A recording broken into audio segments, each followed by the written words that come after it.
Good afternoon, everyone. I see that everybody's signing in here. We just wait for a couple of minutes before we start our 7th webinar in the DCCI COVID-19 webinar series.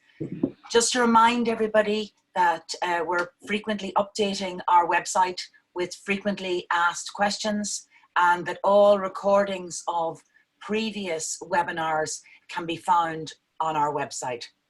So we had Aidan with us at one of our initial webinars, and he was extremely popular. People really appreciated his advice and his hints. So by popular demand, so to speak, he's back today, and I'm hoping down the line as well that he's going to spend more time and go into further detail with you. So I'm not going to steal Aidan's time. So with that, and make sure throughout that you use the chat box and the Q&A, and we'll deal with questions at the end. So I'm now going to hand over to Aidan, and good afternoon, Aidan, and thank you. Thank you very much. Hi everybody, there's loads of people coming in here.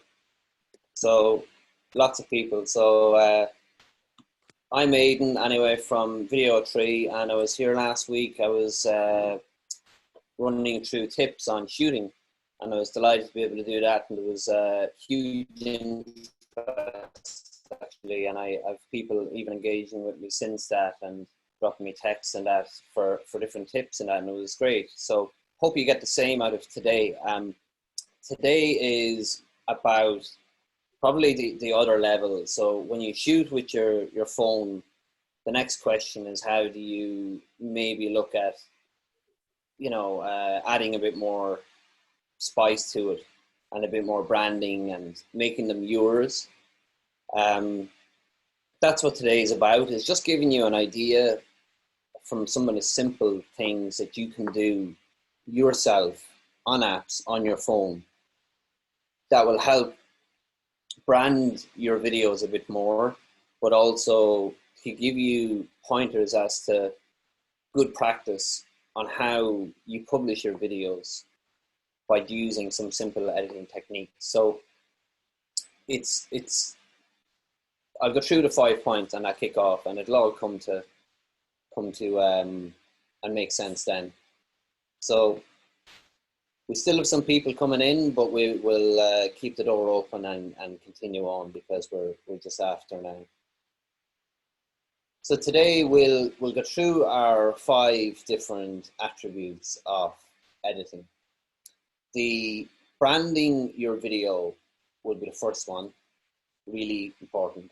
Showing the highlights is about understanding what the best pieces are to pick out, and understanding that you should only pick the best pieces to put out there. And then quick and short cuts will be just about giving you an idea on the style, you know, and that it needs to move very fast. And then a similar look and feel, and then the platform compatibility, which will be literally about like aspect ratios and that. So branding your video, really important. I always say, and I may have touched on this the last day, but I always say that if you're putting a video out there, always brand it. Put something out there that people make you remember the video. That is done very simply through many of those apps out there for your smartphone, that you can drag your video in and add some branding to it. Now this is an example of a well-branded video. If you look up here, you've got your watermark on the top left, and you've got the product spinning, and you've got a little stamp over on the right. Now it makes it, and then you've got your branding at the end. It makes your product stand out. Sorry, it makes your product, see at the beginning you've got your logo as well. It makes your product yours. So don't just be a brand, be a lasting memory. If you edit your videos to brand them, then you're bringing your brand to every post on Instagram. So people see you on the feed and they'll see that, okay, grand, so video 3 I posted yesterday, the day before. Didn't see their videos, but I looked at the first couple of seconds and I remembered their logo.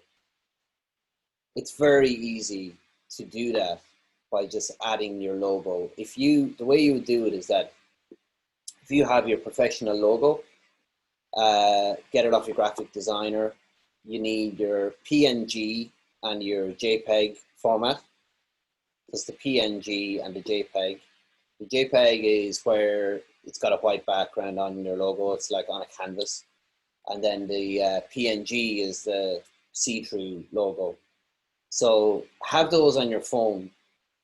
Bring your video in, even if you're not editing the snippet or the actual video itself. So if you take like a product being made, if it's a piece of jewelry being made, and you've taken a nice 10-second clip, or if the product moving, if the product's on your hand, or it's being felt like this, it's being shown to the camera. I know it's very tempting to just post the video as it is. Spend an extra couple of minutes pulling it into a little app, pulling your logo in, stick it together, and post it out. Doesn't take long, and it makes the world a difference. So what does it mean with branding? So the ingredients of that are an intro, which is a branded beginning, like you saw with the Chanel one, with a watermark then in the corner as the video plays, and then an outro, which would be a branded ending as well. So really important that you slap on the logo at the beginning, have it there during it and at the end. And you know, when people share your video, not only is your audience seeing it, but your shared audience is seeing it. Anybody that sees it. So it's all about, you know, and I use the Starbucks cup there because all they've done is just put their stamp on a cup.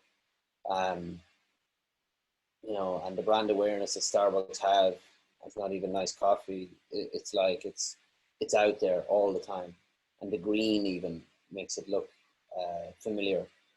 So it's really important that you brand it up. Again, just to rehash on the video. And you can see as well in the packaging, you have to be clever about it as well. And I guess this is a filming point of view, but if you look at the packaging that we used, we purposely used the Chanel box that had the logo in the background. So if you have packaging, that's a really relevant piece of footage to use within the edit.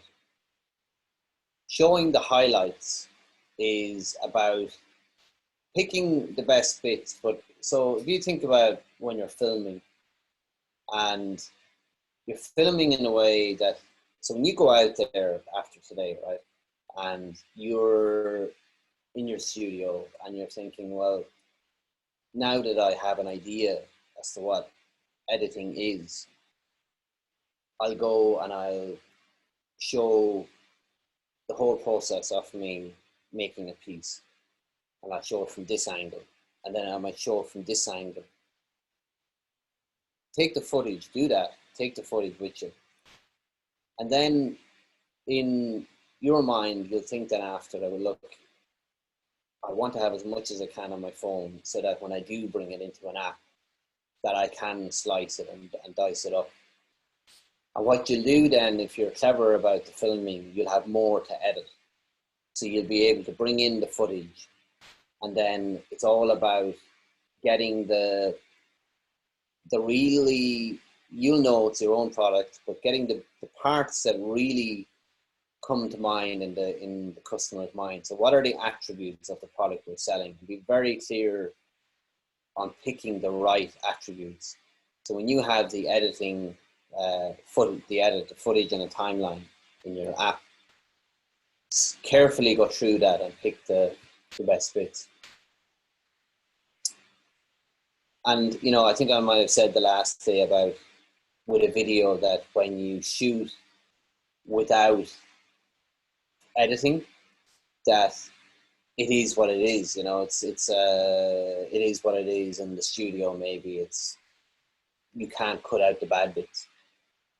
But with editing, you can really make your video look great, your product look great in the video, because you can choose the bits to highlight.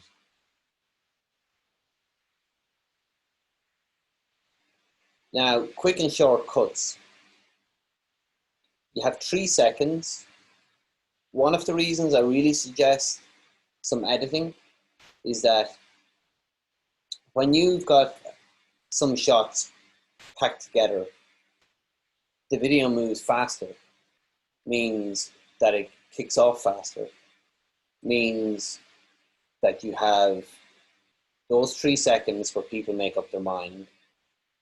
But if you make the first few seconds count, then you're away with it. Have you ever seen, like, on some videos where the first couple of seconds could be the person who's actually putting his phone down on the tripod and he's trying to actually set the phone up, and before he even starts talking, he's got a couple of seconds wasted where he's looking at the phone. Then by the time he says, "Hi guys," he's 4 seconds in.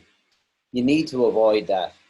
And it's the same if you're filming with your phone in the studio, is that you can, when you're editing, you don't need to worry about that point where you're filming, because you can start whenever you want, and then you can pull it in and go, well, look, that's fine. I'm going to start my video from here. But the key thing to remember is that at the very beginning of your video, make sure that you get straight into the video by picking a cut that's really eye-catching to start with. So if it's a 3 second cut at the beginning, just get something that gets straight into business. And then having multiple cuts keeps the user engaged, and you'll have, you communicate more information in a small amount of time. I had a example of this the last day. I know these videos are a bit choppy when they play over Zoom. I thought this was a really nice example that you will identify from a workshop that I ran, and you'd see that we clip after clip, and we left the best bits in. We didn't dwell too long on some of the shots. You can see there we skipped that part where she's putting her hands down to lift it up. We put it straight back down. There you go. All of the eye-catching moments for a person. So when you pull your footage in, slice it up and only use the eye-catching moments that people will like. I mean, that took a long time to film, but we edited it down to a few seconds. And that's what I would say on that. We actually did it on the day with the phone on the spot. So you can really get down to that. Similar style, big important one. I do see videos out there sometimes where you might make a stab, not saying you personally, but you might make a stab at some of your videos. I get it, and it's great that you're doing it. But you need to make sure that you're, that you put out one today and it looks a certain way, but make sure that the video you get out tomorrow has a similar enough look and feel. Now, what I mean by that is, we look at this. What I mean here is your brand, your logo should look the same and should be at the same point so that people start to expect the same thing. And it looks tidier, it's less messy, and you define one type of font. So if it's very simple editing that you're doing, if you're just putting in your text title, like I did with Eleanor there, we just put in a little text of her name at the beginning. Make sure you use a similar font the next time. So the same style. Don't mess around and go, well, look, today I might try this and tomorrow I might try it. Don't. Just stick to put a bit of thought into the right format and stick to that. And then with the music, if you do choose music, but bear in mind that only 90% of people, 90% of people actually don't listen now. They just look at videos with the sound down. So only choose the same genre if you are going to choose music. If you've got a video that you've edited down to 15 seconds, I would recommend that. And don't bother with music, is what I recommend. I mean, you think about it, when you scroll on Instagram, what you see is 15 seconds. Structure your videos in the same way. So if you've got a similar style of shooting, make sure you transfer that into your editing. So if you're chopping up the shots in an editing app, then make sure you do it in a similar style. So give you an example. That one that we saw there with Eleanor Swan was kind of shot or chopped in the same way. There was no transitions in between. There was no smooth changeover. Like, you can imagine if she had 100 of those out, one a day, then that would be really effective. That would be really nice to look at. You know, the best brands that you see out there are brands that have a similar look and feel, and people start to expect the same thing from it. Really important. To structure them in the same way. Now, another one, platform capability. I really strongly suggest making sure that when you're editing your video, that you edit it in a way that you're at, okay, there's no point in explaining it, but if I go here, it's something like, the last day I was talking about filming in a certain way, but then this is about, you know, the editing. So in an editing piece of software, you will need to choose what way that you're going to edit your video. So you've got all this footage, you're bringing it in, and you have to choose what way you're going to edit the video. So what way is going to be edited? Well, if you choose a square mode, then a square mode is a very, it's the best way to do it. It's the biggest square mode on Instagram. It's the biggest view. If you choose landscape, then you're limited, I suppose, more limited to LinkedIn and YouTube. You can put it on Instagram, but you really need to, I'm going to bring up something on the screen in a minute, an app that I'll demonstrate what I mean by that. But really it's about making sure that when you export a video and you do a little bit of editing, that you have it set up for the right platform, if that makes sense. So I do see sometimes where videos are put out on Instagram because they've just been lifted and they haven't been, you know, squared off or adjusted so that they look good on the channel itself. Portrait mode is good for stories, but as you know, stories are not edited, they're straight up. I am going to, so I'm giving you some mobile apps as well that are really good to look at. Now with that, I'm going to spend a couple of minutes showing you how to, one moment. So we're in good time now because I want to,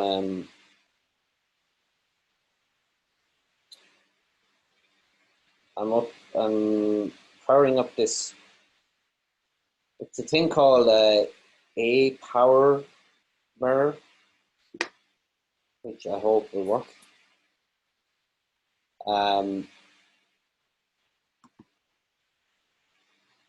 Yeah.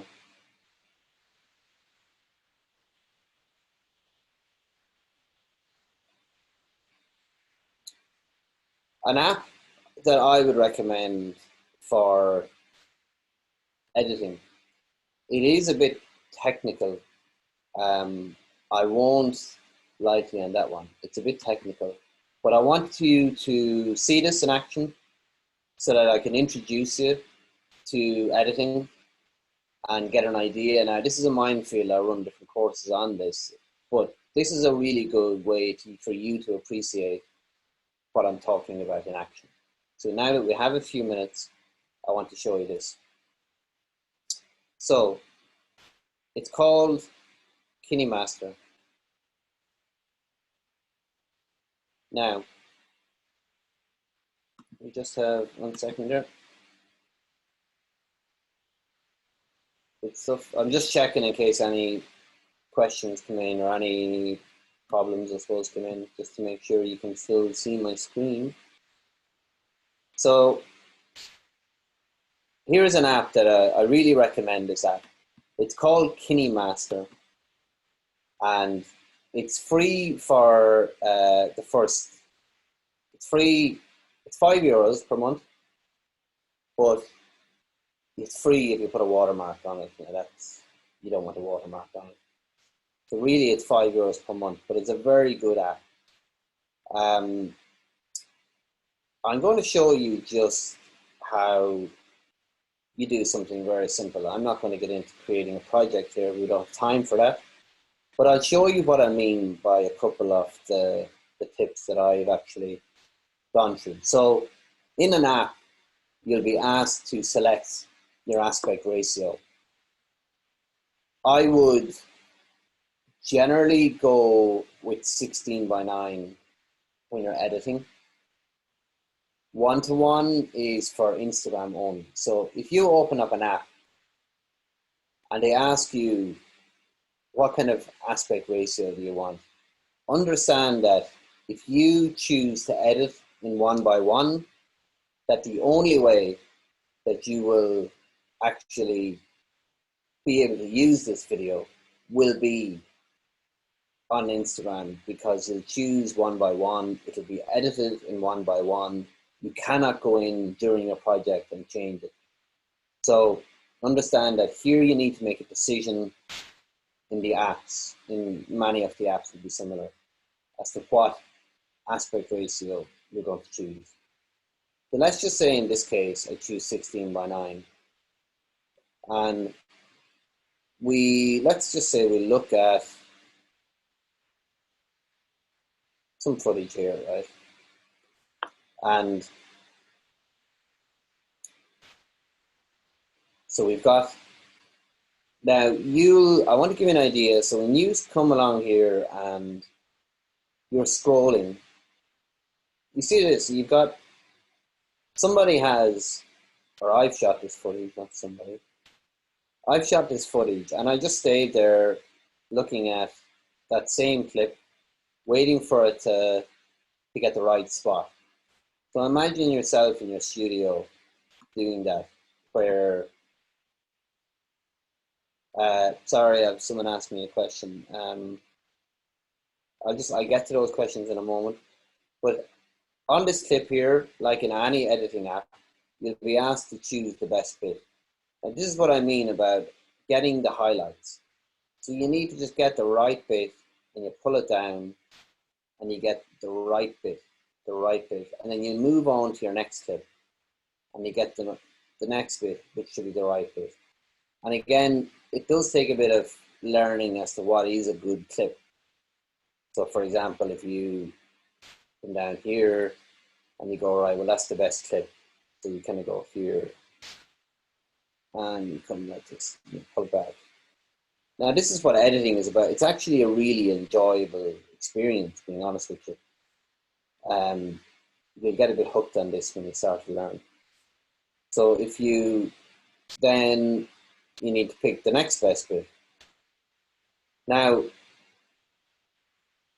that's an example there, right? So to give you an idea, so that you have no excuse as to why you should be putting your branding on the video or not, here's how I'll show you.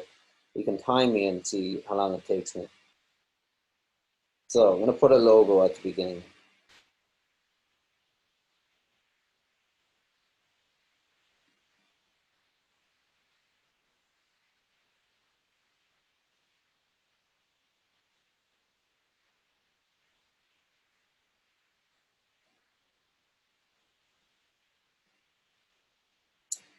There you go. I was under pressure there.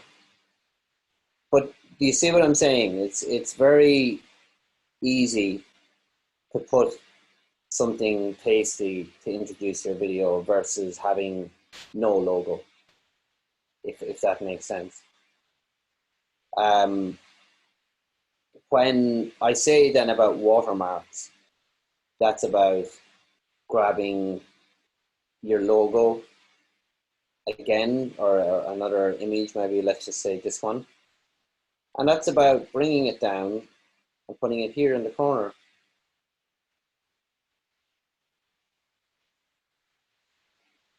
You understand what I'm saying? So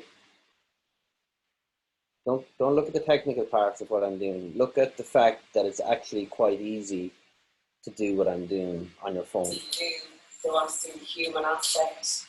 So what I've done there within a couple of seconds is I've put in the logo, the branding, the watermark. It's all there. Don't go publishing your videos without at least thinking about putting them into an app and doing a quick edit on it. That's what I'd really advise you to do on that.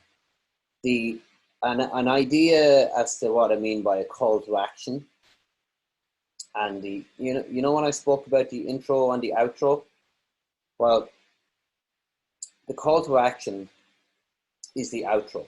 So what do you want people to do when they look at the video? You always want people to do something at the end of your video. That's the key point of editing. When you're editing, never put a video up giving somebody just their own decision to move to the next video. The point of you putting a video up is that you're using it to pull them in and attract them to make a certain action within your business. Now, in this case, here's a nice tip now for doing this, right? So a call to action at the end. How are we going to make our mind up about this one? Well, that's quite easy, because here's one I prepared earlier. You can do this too, where you've got this coming up here. So that's a pre-made thing that I did on Canva, and I literally dragged in this image. So what you can do is for you to do exactly what I'm doing here now, to have all of the tips done that I'm covering in a basic way, what you can do is create a call to action in Canva.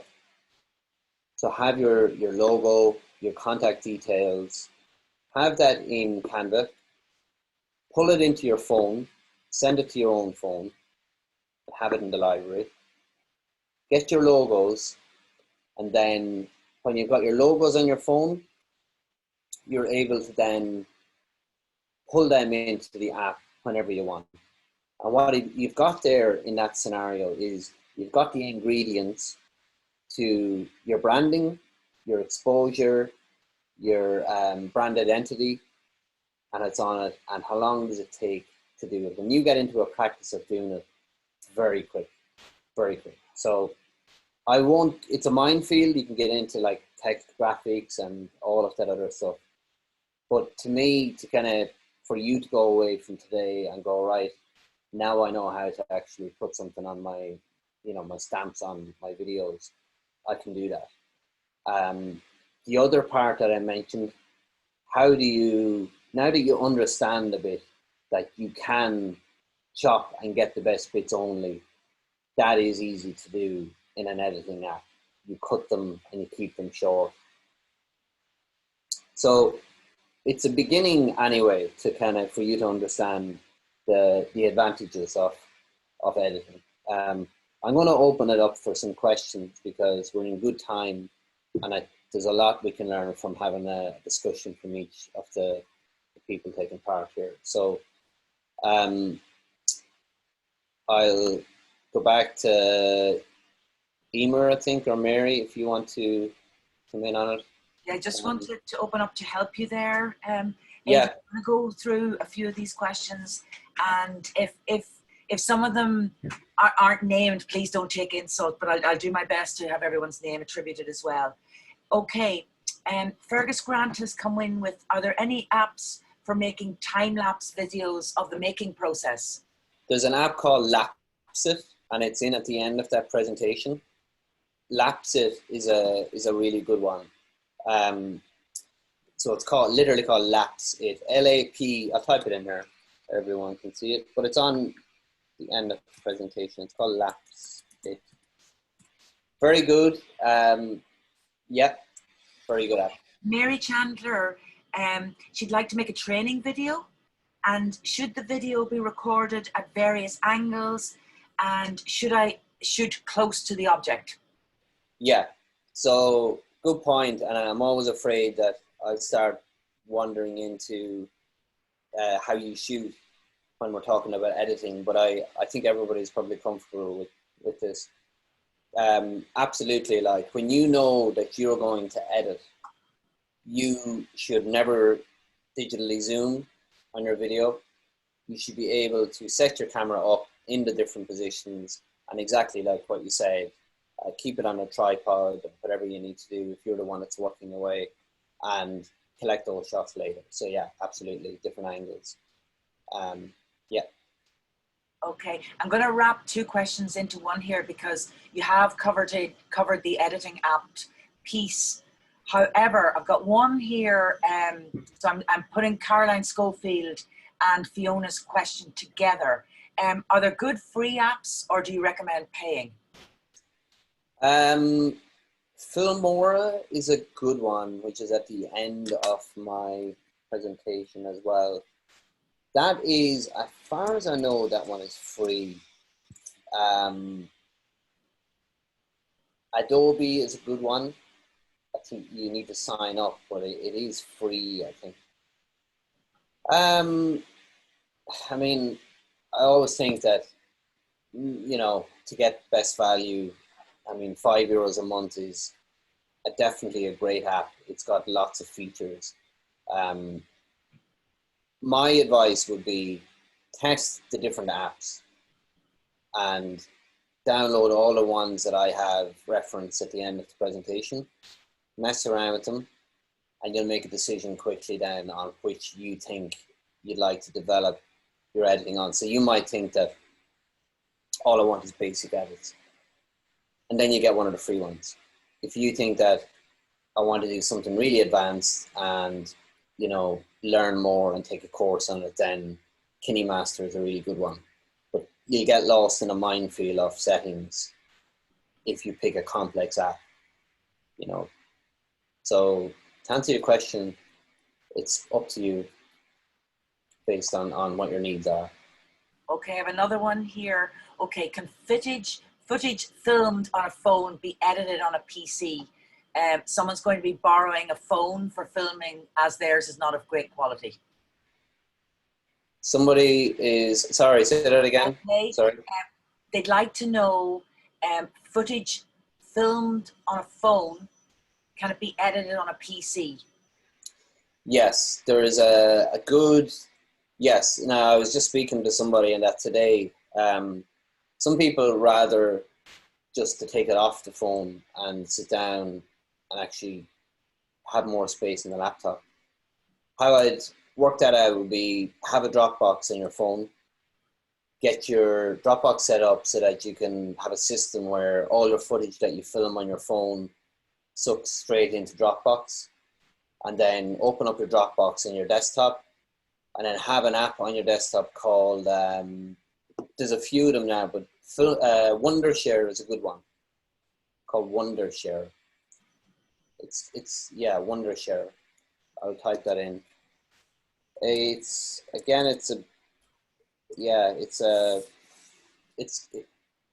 good. I mean, it's won't be that easy to get through. You need a grounding on it, but the app is definitely a nice user-friendly one.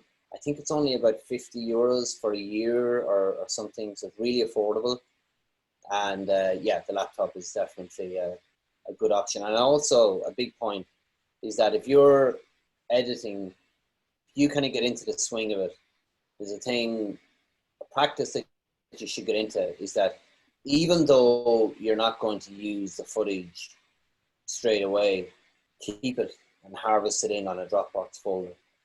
So that, I'll give you an example. So let's just say at the end of 2020, you wanted to create a video showing the highlights of your 2020 year, of what you made or where you've been and all of that.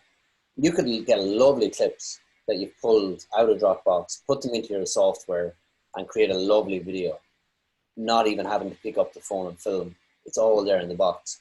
So that's something you really need to be thinking of, is editing gives me the power to repurpose and to not have to film all the time.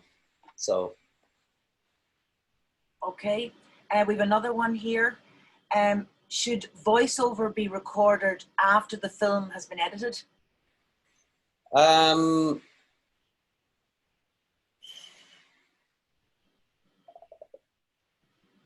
It's better when you're doing it, but there's no problem doing that. Yeah, I mean, there's no problem doing it.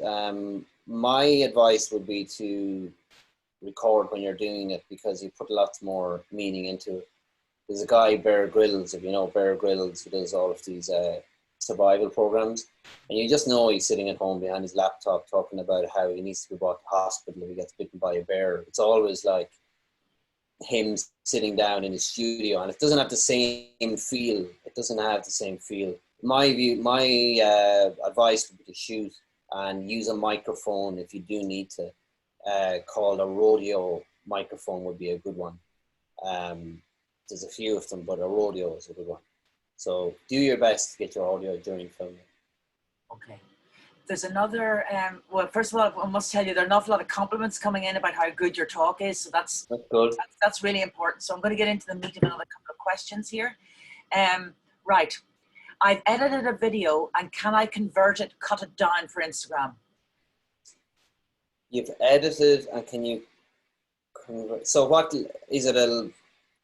So if it's edited, it should be okay for Instagram if that makes sense. Or can you get maybe a bit of a clue on that question maybe again? See it coming up there in front of you? It's Yeah. from Fergus Grant. It says, Aimer, if I've edited the video in 16:9, yeah, can I convert this down to a 1:1 for Instagram? No. If it's on 16:9, can I put it on 1:1? You can't do that, no. And this is with the editing. When I was showing you in KineMaster, you have to make up your mind at the beginning what shape you're going to edit in. Now it's really quickly moving to square. The reason I say that is that square looks very good on LinkedIn. Square is the best for Instagram. And is everybody clear on what I mean by square? I'll just quickly bring up Instagram for a moment. Just for those that mightn't be. One moment, please. So we'll go to Instagram. Let's just say we get, let's just say this channel here. Now we have to look at it from a narrow point of view here. You can probably see it a bit in the corner. But the difference between a 16:9 on Instagram is that it comes up. There's a big delay on, here we go, at last. You see the 16:9, look to that video on Instagram. Looks nice. It's not as impactful as a 1:1. It looks nice, it works, but it's not as impactful. Now that video will work beautifully on YouTube because YouTube takes 16:9. It will work beautifully on Facebook because they take 16:9, and it'll work beautifully on LinkedIn. However, if you shoot in a 1:1, you will benefit because it's going to look bigger on Instagram with, if I can pick the video out. No.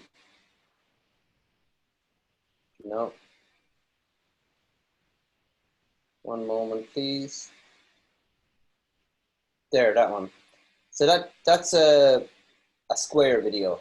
Now look at the difference in terms of the size. There's a huge amount of difference in size versus this one. Now, on that point, it's really important. Square is perfect when it goes out on Facebook then, because many of you will post through Instagram and it feeds straight onto your Facebook.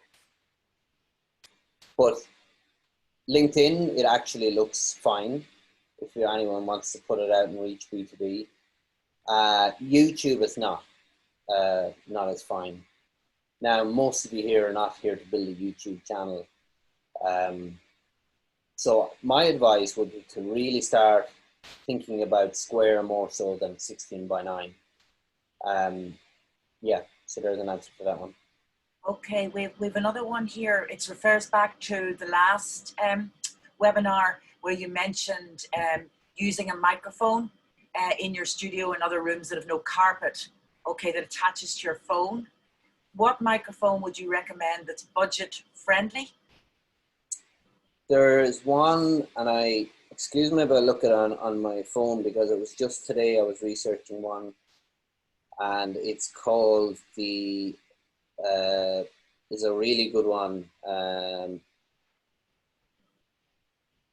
It's, yeah, the Rode Mobile Audio. So it's called the Mobile Interview Kit. It's look up Rode, R-O-D-E. Rode is a very good one. It's actually one that I have myself. $59 US. It's very good value. I don't know if you can see it here. You won't see it there anyway. I don't know if that makes sense there. So it's it's a one that can sit on your desk, and it's also one that you can stick to here. It's got a wire. My advice, recording sound would be, if it's wired, then have a spare phone and stick it into a spare phone, stick it into your pocket, record the audio, and then because you have the luxury of editing, you'll pull your project into the app, your film, your footage, and then you'll pull the audio in just like a song, and then you'll match it up very easy. So lots of microphones out there. You know, if I see you again, or if you keep an eye out, look out for and search for this maybe Wi-Fi wireless microphones for mobiles. But €60 is something that I would spend on a mic. I did with that one, and I'd recommend it. Have a budget of about 60. Okay, there's a follow-up one to that, where this person, the main studio is the quietest room in which to video, but there's no natural light. So on a budget-friendly basis, what artificial lighting would you recommend? There's ring lights, which are, there's a nice one. I put it up on my Instagram yesterday. Have a look at the Video Tree Instagram. I put up a really nice post of a mini tripod with a light either side. It was like 2 ears, and the two lights were coming like this. Look that up and see it on my Video Tree Instagram. There's a minefield of so many lights out there. It's a pity you don't have any natural light, but I can't give a specific recommendation. Only look up, there's a thing called ring lights. So it's a stand, and I saw them in Stephen's Green one day, and it's just a ring around where you put your phone in the middle. So I would consider that ring lights. Okay. I'm just wondering, are there any more questions that anyone would like to put forward? I'm just scanning here as well to see if I may have missed. Yeah, I'm just looking as well now. Two there. Is the Wondershare, is that to convert files, or what's that for? Wondershare. If anybody knows Premiere Pro and Final Cut Pro, that's your editing for the editing professionals. This is a basic version of that. It's a nice layout, but it's much easier to use, and it's much better as well than maybe the Windows Movie Maker on your Windows laptop. So that's what it is. It's just a bit better as a video editor. It's nothing to do with like compression or anything. You can actually edit really nice videos, and you have that space at home as well on it, you know. Okay, and there's another question there from Linda, just asking what ratio of video versus photo is best for Instagram and Facebook? Yeah, it's a good point. It's changing all the time. I mean, I'll be honest with you, like, great photos are important as well, but it's just all turned into video. I think with your stories, I would say go video as much as you can on it. But with posts, I will say that what's really important on Instagram as a portfolio is really nice imagery of your products as well. So don't forget that an Instagram full of video can look a bit sloppy after a while. You need your beautiful images like I had on that website that I showed you. You need your beautiful square images. Your products are ultimately what people are going to buy. If you have nice product shots, put them up. But then it'd be nice to put in, have you ever seen some of the Instagrams that they have, there's a lovely thought process put into, you know, putting up 6 photos and then 1 video, 6 photos, 1 video. And you look down and there's this beautiful stream. And that's brand building. That's really what brand building is. And that's thought. So have a think about that. Make your mind up about a ratio and stick to that ratio.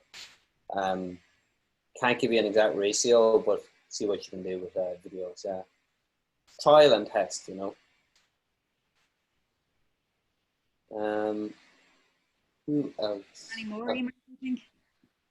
I'm looking up. Anybody else got any questions on is Wondershare Converter? Okay, which Instagram account to look at to see this video with ring light, please? It's video3.ie, so videotree.ie. It's actually got, that's the name of the Instagram. I was very lucky with that one. Look that up and you'll see it. And just on that, there's a really good one. It's called, just for filming point of view. Since we spoke the last day, we were talking about tripods and mini tripods. And this is the one I have here. Where is it? It's called a Mother. Not my own mother now, but it's a Mother. MUDDER. And I love this. It's actually therapeutic because you can just twist and bend it around when you're working. And it's like those worry stones or something, or those squeezy things. That's really good because you can literally wrap that. You could film from your shoulder nearly. You can wrap that around like this. That was €20, but it's really good. You can do anything with it. That's a really good tripod. And then also on the Instagram, there is the Gorilla Pod mobile rig. Look that up. That shows you the lights either side of the phone. That's your perfect. So if anybody can't get to it, it's called a Joby, Joby, 1 second. Joby Gorilla Pod mobile ring.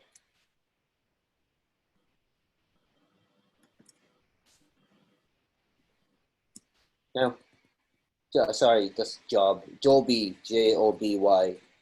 That is a really tasty one. It's a tripod is similar to this, but the lights are literally, anybody that can't see it, they're like 2 ears here. And it's very good for somebody that's working like that. We have another one for you. Yeah. Can you recommend somewhere to find short professional clips of scenery, etc., that you can add your own text over? There's a lovely website. What can I just show you? There's a lovely website called what is it called where you get the stock footage?